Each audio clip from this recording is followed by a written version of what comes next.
హరి ఓం వనరన్ నన్నయ తిక్కనాది కవులి ఉర్విన్ పురాణావళుల్ తెనుగుంజేయుచు మత్పురాకృత శుభాధిక్యంబుతా నెట్టిదో తెనుగుంజేయరు మున్ను భాగవతమున్ తినింతెనింగించి నా జననంబున్ సఫలంబు చేసెద పునర్జన్మంబులేకుండగన్ లలిత స్కంధము కృష్ణమూలము సుకాలాపాభిరమంబు మంజులతా శోభితమున్ సువర్ణ సుమనస్సుజ్ఞేయమున్ సుందరోజ్వల వృత్తంబు మహాఫలంబు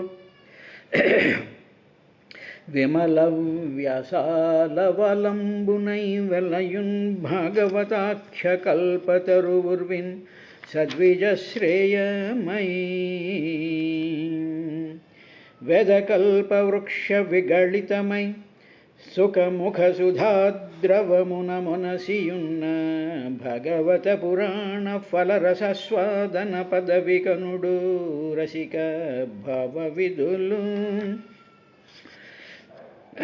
హారికి నందగోకుల విహారికి చక్ర సమీర దైత్య సంహారికి భక్త దుఃఖ పరిహారికి గోపనితంబిని మనోహారికి దుష్ట సంపదపహారికి ఘోషకుటీపయోఘృతాహారికి బాలకగ్రహ మహాసుర దుర్వనితా ప్రహారికిన్ శీలికి నీతిశాలికి వశీకృత శూలికి బాణహస్త నిర్మూలికి ఘోర నీరద విముక్త శిలాహత గోప గోపికాపాలికి వర్ణధర్మ పరిపాలికి అర్జున భూజయుగ్మ సంచాలికి మాలికిన్ విపుల చక్ర నిరుద్ధ మరీచి మాలికిన్ క్షంతకు కళియోరగ విశాల ఫణోపరినర్తన క్రియారంతకు ఉల్లసన్మగధరాజ చతుర్విధ ఘోర వాహినీ హంతకు ఇంద్రనందన నియంతకు సర్వచరాచరావళీమంతకు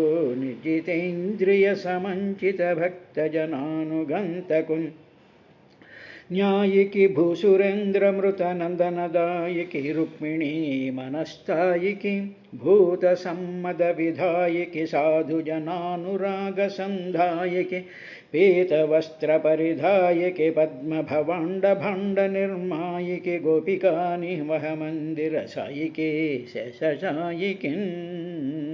హరి ఓం శ్రీ గురుభ్యో నమః.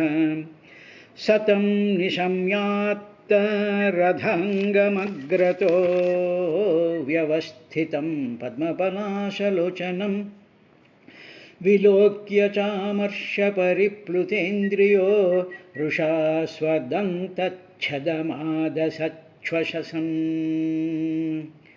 అని చెప్పి మైత్రేయ మహర్షి విదురుడికి ఆ హిరణ్యాక్ష ఆదివరాహస్వామి మధ్య జరుగుతూ ఉండేటువంటి ఆ రణం యొక్క స్థితిని ఆయన వర్ణిస్తూ ఉన్నాడు. ఆయన ఆదివరాహస్వామి తను ఎప్పుడైతే ఆ చక్రాన్ని స్మరించాడో ఆ చక్రం వచ్చి ఆయన యొక్క కరమునందు ఆయన యొక్క చేతిలో అది నిలబడి ఉన్నదయ్యా. అలా నిలబడి ఉండేటువంటి సందర్భాన్ని వీడు చూశాడు. చూసి ఏం జరిగింది అనేటువంటి విషయాన్ని ఈ శ్లోకంలో చెప్పాడు. చక్రం చేతబట్టినటువంటి ఆయన పద్మాల వంటి విశాలమైనటువంటి నేత్రాలు కలిగినటువంటి వాడు. అప్పుడు వీడు చేత్తో ఆ గద పట్టుకుని ఆయన్ని చూస్తూ ఆ విశాలమైనటువంటి లోచనాలతో ఉన్నటువంటి వాడిని చూశాడు. చూసి గమనించాడు. చూసిన తరువాత అప్పుడు ఎప్పుడైతే ఆయనని వీడు గమనించాడో వీడికి బ్రహ్మాండమైనటువంటి కోపం ఆవహించేసింది.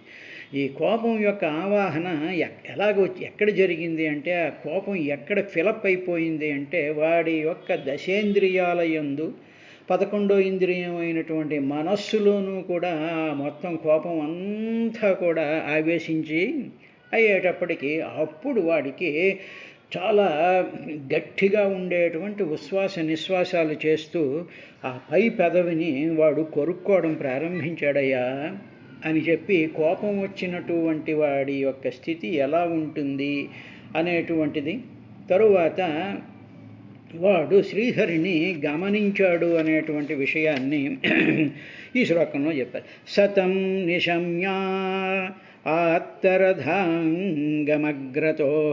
సహ, ఆ హిరణ్యాక్షుడు ఆత్తరథాంగం, ఆత్తరథాంగం, రథాంగం అంటే చక్రం, ఇక్కడ చక్రం అని అర్థం. అంటే రథానికి ఉండేటువంటి ఒక అంగాన్ని మామూలుగా ఒక అంగం చక్రం, అదేవిధంగా ధ్వజం ఉంటుంది, తర్వాత లోపల ఏవో సీట్లు ఉంటాయి, తర్వాత ఏవో కాడి ఉంటుంది, ఇలా రకరకాలైనటువంటి అంగాలు ఉంటాయి. ఇలాంటి అంగాలతో కూడుకున్నటువంటి ఇది ఆ చక్రం. ఆ చక్రాన్ని ఆయన చేతిలో ధరించాడు. ఎవరు ధరించినటువంటి వాడు ఎవడు? పద్మపలాశలోచనం, పద్మాల వంటి కన్నులతో ఆయన నిలబడి ఉన్నాడు. ఆ చేతిలోకి ఆ రథాంగం వచ్చింది.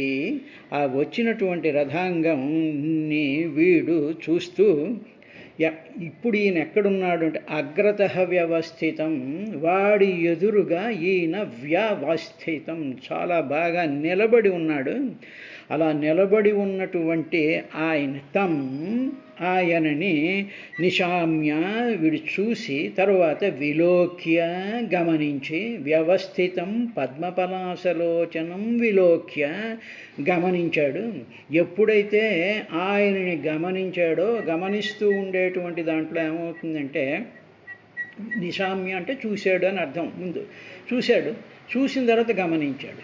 అంటే మనం మామూలుగా ఏం చేస్తూ ఉంటామంటే చూస్తాం, చూసిన తరువాత అది కొంచెం మనకి ఇంట్రెస్టింగ్గా కనిపించింది అంటే అప్పుడు ఆ వ్యక్తి యొక్క గమనాలని, ఆ వ్యక్తి యొక్క మూమెంట్స్ని మనం గమనిస్తూ ఉంటాం. చెయ్యి ఎలా ఊపుతున్నాడు, కాలు ఎలా ఊపుతున్నాడు, ఏం చేస్తున్నాడు, నవ్వుతున్నాడా, నా వైపు చూస్తున్నాడా లేదా, ఎవరి వైపు చూస్తున్నాడు, ఏమిటి, మనం ఇమ్మీడియట్గా మన రియాక్షన్ ఏమి ఉండాలి అనేటువంటి విధంగా ఎదురు మనిషిని చూస్తూ ఉండేటప్పుడు ఈ చూసేటువంటి వ్యక్తి ఏ విధంగా అయితే చూస్తూ గమనిస్తూ ఉంటాడో దానిని విలోక్య అంటారు. విలోక్య, ఆ ఎదురుగా నిలబడినటువంటి ఆయన్ని విలోక్య వీడు గమనించేసేటప్పటికి ఏమైందంటే ఆమర్ష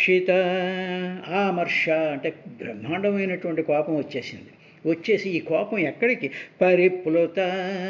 పరిప్లుత అంటే నిండి కారిపోతోంది అని. ఇప్పుడు మామూలుగా ఒక గ్లాస్ ఉందనుకోండి, గ్లాసు నిండా నీళ్లు పోసేస్తాం, ఇంకా ఎక్కువ నీళ్లు పోసేస్తే ఏమవుతుంది, నిండిపోయేది పొర్లిపోతూ ఉంటుంది. అలాగ పొర్లిపోయేటువంటి దాన్ని పరిప్లుతము అంటారు. ప్లుతము అంటే పొంగి బయటకు వచ్చేస్తూ ఉండడం అనమాట. ఇప్పుడు వీడికి ఆమర్ష కోపం వాడి శరీరం అనేటువంటి ఆ పాత్ర నిండా వాడికి నిండిపోయింది. ఎక్కడ నిండిపోయింది అంటే ఈ ఇంద్రియ మొత్తం వాడి 11 ఇంద్రియాల్లో, అంటే 5 కర్మేంద్రియాలు 5 జ్ఞానేంద్రియాలలో కూడా 11వ ఇంద్రియమైనటువంటి మనసులో కూడా పూర్తిగా ఆమర్ష పరిప్లుత ఇంద్రియ. ఎప్పుడైతే ఆ కోపం నిండిపోయిందో అప్పుడు వాడు ఆ కోపంతో శ్వాసన్, ఆ నిట్టూర్పులు విడుస్తూ స్వదంతఛదం, తన యొక్క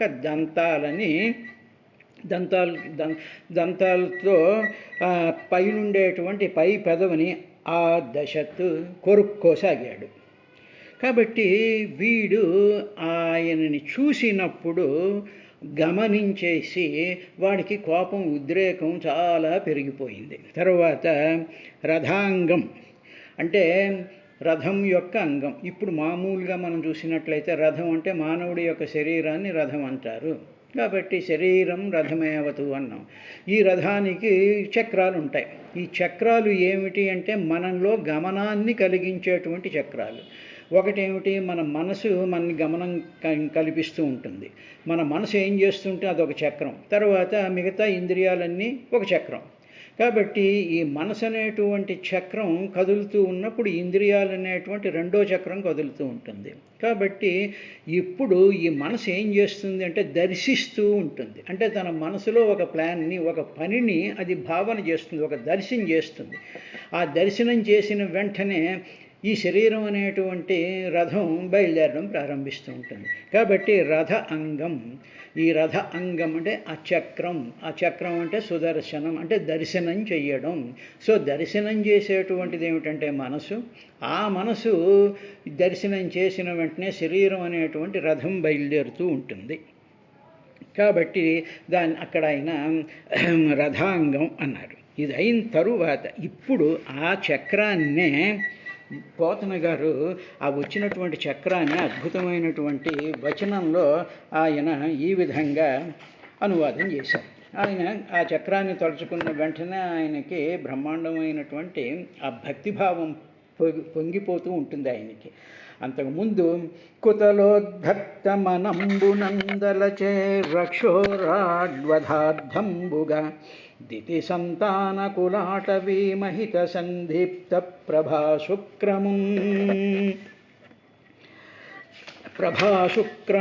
సతతోజ్జయ శబ్ద సన్ముఖరభస్వచ్చక్రమున్ సంతతాశ్రిత నిర్వక్రము పాలిత ప్రకటధాత్రీ చక్రమున్ అని చెప్పి ఆయన ఆ చక్రాన్ని ఆ పద్యంలో చెప్పిన తర్వాత కింద ఇప్పుడు చెప్పబోయేటువంటి వచనంలో ఆ చక్రం యొక్క గొప్పతనాన్ని ఆయన ఈ విధంగా వర్ణించారు. అదీను ప్రచండ మార్తాండ మండల ప్రభాపటల చటుల విద్యోతమానంబును, ప్రచండంగా ఉండేటువంటి మార్తాండు యొక్క సూర్యమండలం యొక్క ప్రభాపటల చటుల విద్యోతమానంబును, అనంతమైనటువంటి కిరణాలతో సూర్యుడి యొక్క ఆ మండలంలో నుంచి వస్తున్నటువంటి కిరణాలలాగా ఈ చక్రం కనిపిస్తూ ఉన్నది. పటునట జ్వాలకాపాస్త సమస్త కుపితారాతి బలాఖర్వ దుర్వార బాహాగర్వ అంధకారంబును. తరువాత ఆ చక్రంలో నుంచి వస్తుండేటువంటి పటు నటజ్వాల అంటే చాలా బ్రహ్మాండమైనటువంటి జ్వాలలతో సమస్త కుపిత ఆరాతి సమస్తమైనటువంటి కోపంతో ఉండేటువంటి శత్రువుల యొక్క బలాఖర్వ దుర్వార బాహాగర్వ అంధకారంబును, వాళ్ళ యొక్క బాహుబలాన్ని, వాళ్ళకు ఉండేటువంటి అహంకార బలాన్ని అనేటువంటి అంధకారాన్ని అంతటినీ కూడా మొత్తం మాయ చేసేటువంటిది. అసహ్య కహ నినదా ధరీకృత సాగర ఘోషంబును, ఆ అంటే రివ్వమని సముద్రం యొక్క కెరటాలు అవి ఆ గాలికి రివ్వమని అవి బయటకు వచ్చి ఘోష పెడుతూ ఉండేటువంటి విధంగా ఆ చక్రం తిరుగుతూ ఉంటే ఆ ఘోష అలా వినిపిస్తూ ఉందట. అలాంటిది సకల దేవతాగణ జేగీయమానంబును.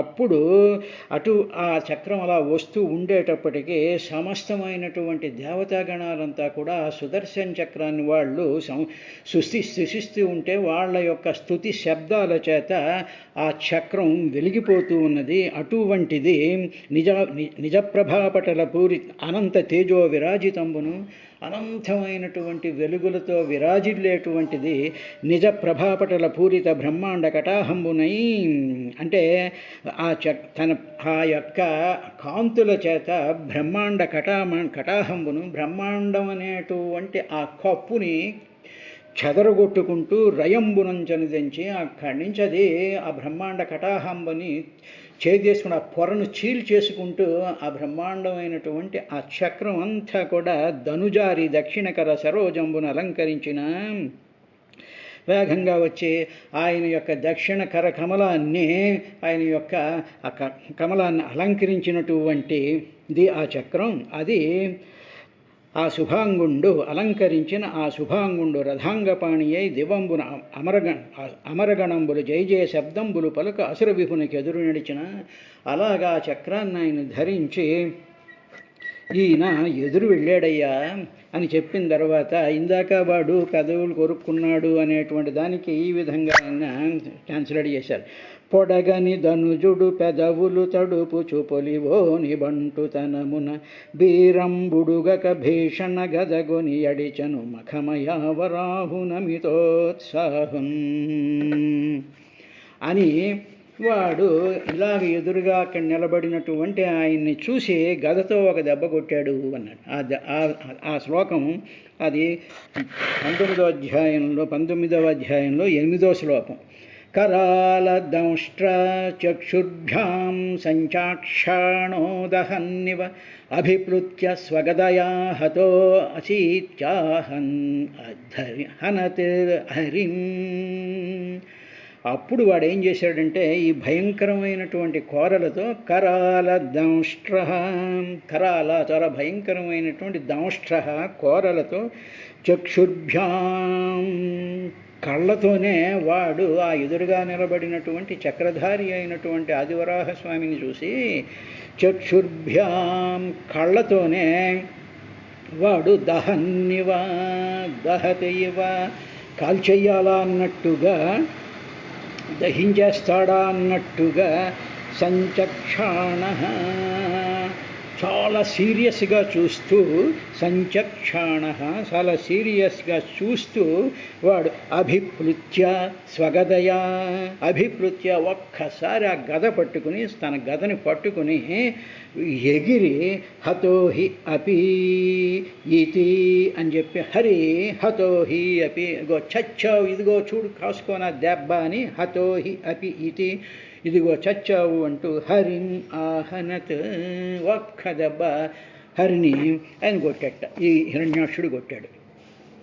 కొట్టేటప్పటికీ ఆయన ఏం చేశాడు అనేటువంటి విశేషాన్ని చెప్తూ ఈ శ్లోకంలో 9వ శ్లోకంలో పదా సవ్యేన తాం సాధో భగవాన్ యజ్ఞసూకరః లీలయా మిషతః శత్రోః ప్రాహరద్వాతరం హసం. అప్పుడు ఈయన ఏం చేశాడు అంటే, వాడు గద పట్టుకుని ఒక్కసారి ఆయన చూస్తూ మీదకు ఉరికి ఆ గదతో కొట్టబోయేటప్పటికి ఈయన ఏం చేశాడంటే తన ఎడంకాలితో ఆ గదను ఒక్కదను తన్నాడు. తన్నేటప్పటికీ ఆ గద ఎగిరి కింద పడిపోయింది. పదా సవ్యేన తాం సాధో, సాధో ఓ మహాత్మా విదురా, యజ్ఞసూకర భగవాన్, యజ్ఞసూకర భగవంతుడైనటువంటి యజ్ఞసూకరుడు, వరాహావతారం రూపైనటువంటి భగవాన్ ఆయన ఏం చేశాడంటే శ్రీహరి పద సవ్యేన, సవ్యేన తన ఎడమ కాలితో, పద కాలితో, సవ్యేన పద ఎడమ కాలితో, తాం వాణ్ణి వాతరం హసం, వాతరం హసం అంటే ఆ ఎగిరి తనడంలో వాయువేగంతో తన్నాడు. వాయువేగంతో వాడు ఆ గదను మీదకు వస్తుంటే ఈయన అంతే వేగంతో తాం ఆ గదను లీలయా చాలా అవలీలగా శత్రోహో శత్రువైనటువంటి హిరణ్యాక్షుడిని వాడు అలా చూస్తూ ఉండగానే మిషత చూస్తూ ఉండగానే ప్రాహరత్ అది నేలగూలింది.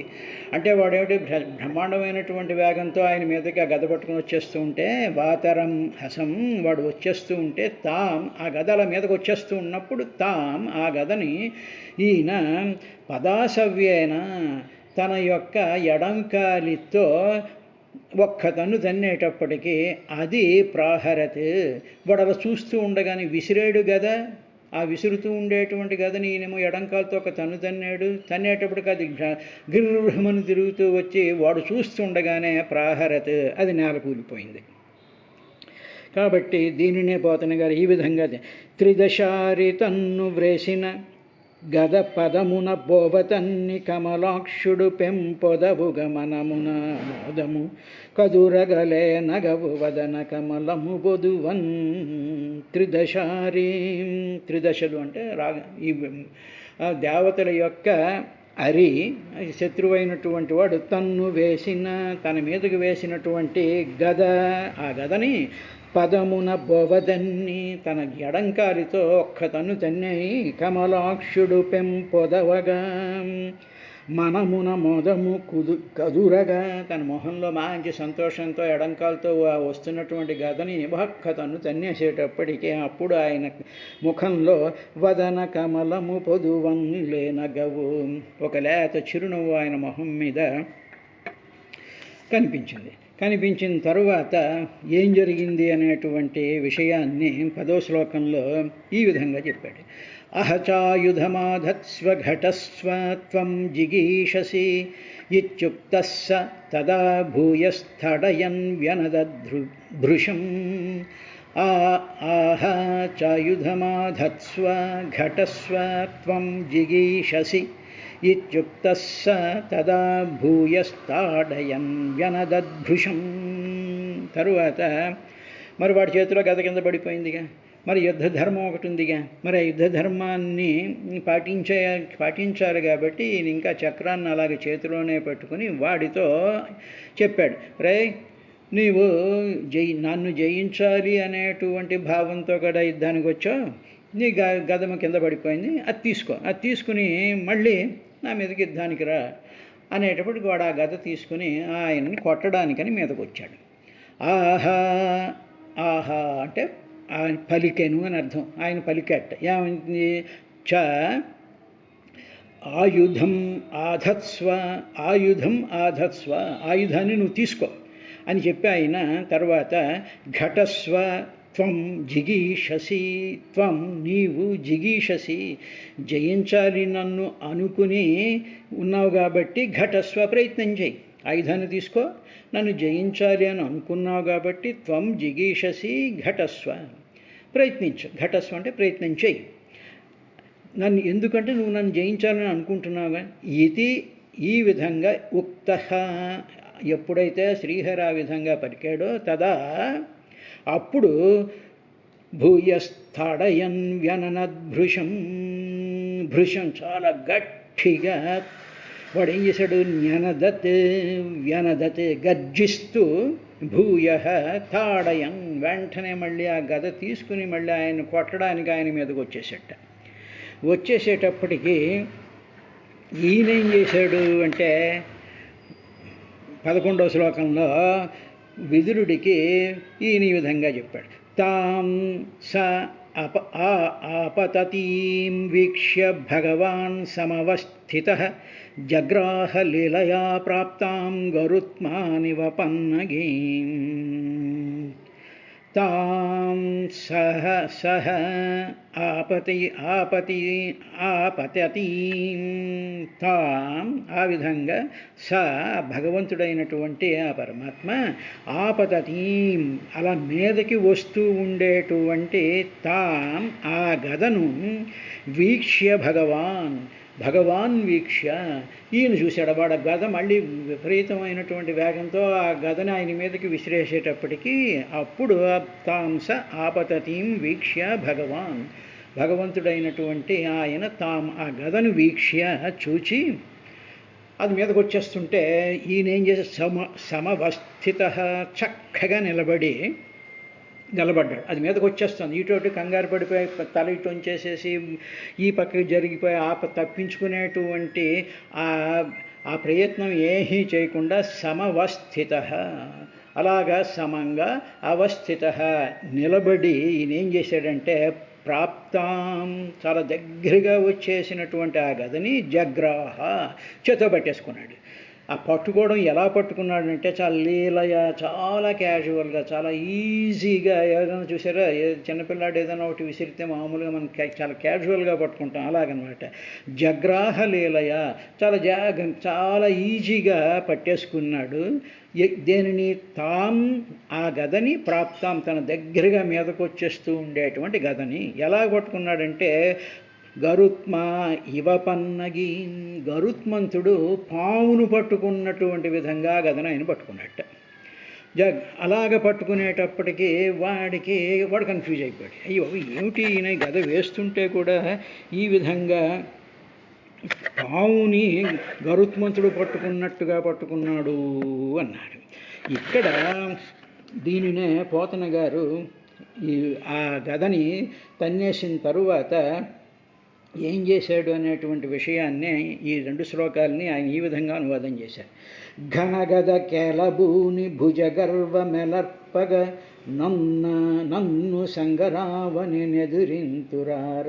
ఘనగద కేలబూని ఆ కింద పడిపోయినటువంటి ఘనమైనటువంటి గద ఉందే, కేలబూని చేతో పట్టుకుని భుజగర్వ మెలర్పగా మంచి భుజగర్వంతో నన్ను సంగరావని ఎదిరింతురార. రారా నా మీద నన్ను ఎదిరిద్దు కానీ అహంకరించి నన్ను ఎదిరించడానికి వస్తున్నావు కదా నువ్వు, నన్ను ఎదిరించడానికి వస్తున్నావు కదా. అనివారణ దైత్యకులేశ్వరాధమ, అనివార దైత్యకులేశ్వరాధమ, ఎవరూ ఎదిరించలేనటువంటి దైత్యకులంలో పుట్టినటువంటి అధముడైనటువంటి వాడు నువ్వు. అనువుడు అలా ఎప్పుడైతే ఈయన ఆ విధంగా వాడిని దెప్పాడో, అనవుడు వాడు ఉబ్బి, వాడు చాలా ఉబ్బిపోయి గద అంబుజనాభుని వ్రేసే, ఆ అంబుజనాభుడి మీద ఆ గదని ఈయన వేసేశాడు. వేసేటప్పటికీ వ్రేసినం ధనుజ విభేది పట్టుకొనే, ఆ గదని ఈయన పట్టుకున్నట్టు. ఏ విధంగా అంటే దాక్షుడు అహీంద్రుని పట్టు కైవడి, తాక్ష్యుడు అంటే గర్త్మంతుడు. ఆయన అహీంద్రుని పాము రాజుని పట్టుకున్నట్టుగా పట్టుకైవడిన్, ఆ గరుత్మంతుడు పట్టుకున్నటువంటి విధంగా ఈయన వాడి యొక్క గదను పట్టుకున్నాడు. ఏమైంది అనేటువంటి తరువాతి విశేషాన్ని రేపటి కార్యక్రమంలో చూద్దాం.